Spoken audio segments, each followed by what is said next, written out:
Hello and welcome to another Xmas Beer review. So today we're going back over to the Chuckling Cheese Company in Skegness for their Rudolph the Red-Nosed Reinbeer. Got quite a few different beers. I don't know who brews for them. Still haven't managed to find out actually. Nobody's given me any hints. But anyway, it says on the bottle, sing along now. Rudolph the Red-Nosed Reindeer had a very shiny... Hang on. Have you ever wondered what makes Rudolph's nose so red and wonderfully bright? We did some research and drank a lot, and sure enough we started to notice the change in all of our faces. Lovely big red snozzers. So Rudolph in fact loves beer. Mix it in with some Christmas cheer and magic, and hey presto, flying light up reindeer. Yeah. I've noticed that with some people in the brewery trade as well. Some of them have got right big, you can see it. You know, they obviously, I mean, I better look at my own nose now before I say things like that. But I have noticed that some, and it's not just because they've been working out in the cold. It's, yeah, because of the booze. I've got a red nose. Anyway, here we go. So we'll pour out this bad boy. There we go, look at that. It looks a nice pint, to be fair. A ruby ale, 4.8%. Doesn't say who's brewed it for them. All it says is Chuckling Cheese Company. So we'll go with that. Brewed for them by somebody. I'll hazard to guess it was somebody big like Marston's. Yeah. Lovely malty nose, you know, can't fault it. I didn't get it for £1. I was actually gifted it. Andy went into the shop. We walked into Andy the Happy Drinker, Andy. We walked into the shopping centre, Hildred Shopping Centre in Skeggy, and you're not allowed to walk your dog, so I had to pick the dog up and walk out. Put her in my arms. The bloke was only doing his job, lovely little bloke. But I didn't get to go to the shop, so Andy went in and picked us up a couple of cheap bargains. So, cheers, Andy. And I've spilled some down the blooming front. Jesus Christ. First beer of the day, 8 o'clock at night. And I had a couple of people saying to me about doing lives, and literally so busy.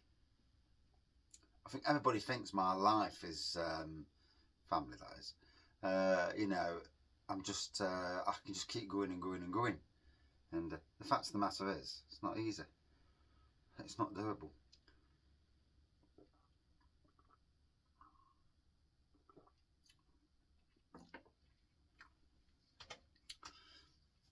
A nice malty beer. You know, it's drinkable. I wouldn't want to pay £4 for it, if I'm being absolutely blooming honest. I don't know who's brewed it for them, but £4. But you know, to support companies and that, I suppose people do, don't they? I did hear that Smiling Grape low cost beer had a fair few of these, so yeah, that's funny. And obviously they must have had some stock to get rid of, so maybe don't sell them at £4, sell them at £3 and get rid of all your stock near Christmas. It does beg the question sometimes with pricing. When we look at pricing in shops, and better to make a little bit of profit, but a lot of it by selling a lot.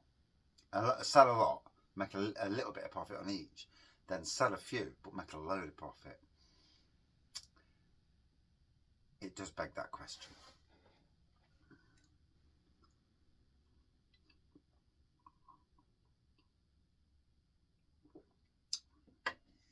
You do see it a lot in the brewery world, where similar type of beer, an impy stout, a barrel aged impy stout, and similar percentage. One's £8 or £9, one's £13, and it's like, can you justify £13 over that one that's £9? Are you saying yours is worth 13 and that one's not? is worth, you know, and it's that. You don't really see it so much in supermarkets, apart from Omnipolo with that bloody Imperial Stout of theirs, which is ridiculous price for what it is. Not that I go into supermarkets much these days. I mean, I've been into Tesco's tonight and I looked at the range and I went, and there's about 7 new beers that I've never tried. Same on the Brewdog plinth, as I call it, macro plinth, and again, beers there I've not tried. And do you know, I just have no will to try them. So the beer reviewers that are reviewing them are probably getting better views and all that than me anyway, but I just can't be bloody bothered. I may do at some stage. I may do. But yeah, I mean, most of my beer reviewing now is done on a Saturday afternoon when I go out boozing. That's the majority of the Raggy's beer reviews now. It is what it is. It's life's got a lot busier. We're not in COVID times anymore. I mean, straight after COVID, and I mean now I'm looking after gardens now, staying late on one garden at work, then travelling back. By the time I've travelled back, it makes an 11-12 hour day, and I get home and then I'm driving out somewhere, and literally my sit down do nothing time is very little. However, life is good. Coming into spring, and I'm seeing the hard work I've done come to fruition, and that's across every single site, both my sites, all my gardens I look after, including my own garden, and yeah, don't have anywhere near the amount of time that I used to have. There's no way on God's green earth nowadays I could sit down and do daily lives. Not a chance. I try and sneak about 25 minutes, 30 minutes of beer reviews in a day if I can. Not always. Sometimes it's a 10-minute. Sometimes I'll go 2 or 3 days without doing a beer review. I mean, I'll make up for it when I want to, like, but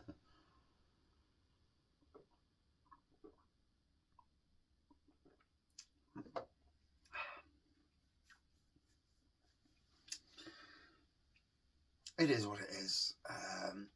Gardening, getting back into gardening, and I love doing what I do, and yeah. But we also love going out for a drink at the weekend and discovering new beers, pubs, and having a good old natter, you know. And sometimes we're out for 7 or 8 hours, and sometimes it's only 2 or 3 hours. And, you know, it gives you something to look forward to for the end of the week. The odd time on a Sunday afternoon we may walk the dog up to the nearest craft beer pub to us and get a couple of beers in there. Preferably when it's quiet. I can't be done with pubs when they're busy. I just really flipping can't.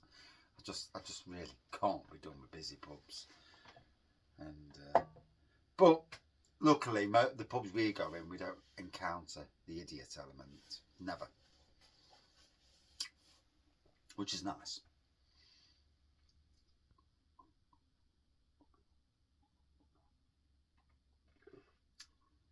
It's not often you get a trad beer in a neon Raptor glass, is it? You won't get it at the brewery. Not at all. Not long for Nottingham Craft Beer Festival, June. So I've got to save up for that, because I end up paying for that. There's a beer festival in Derby in literally a week's time. And yeah, I'm not going. Simple as that.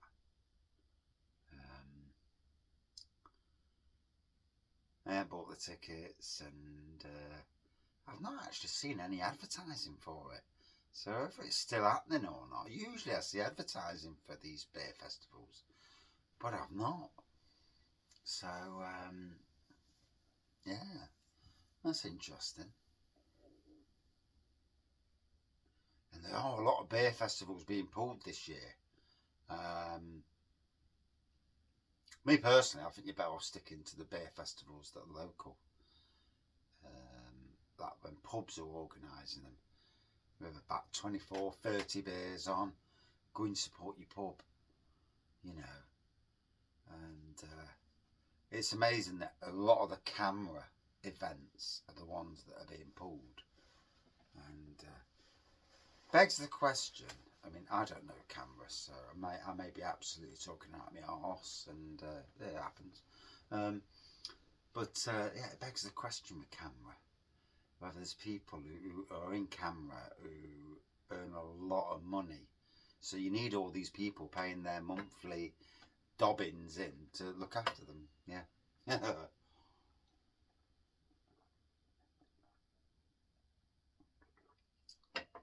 I know there's a hell of a lot of volunteer time given.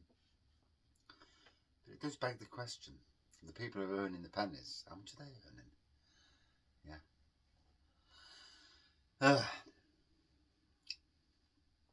Not a part of any organisation. Never will be. Don't agree with paying out monthly fees for something that...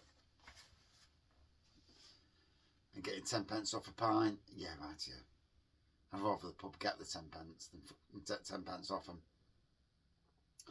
So, Reinbeer. Another nice malty ruby ale from Chuckling Cheese, whoever makes it for them. Yeah, it's easy drinking, solid trad beer. 4.2 out of 5. Cheers all.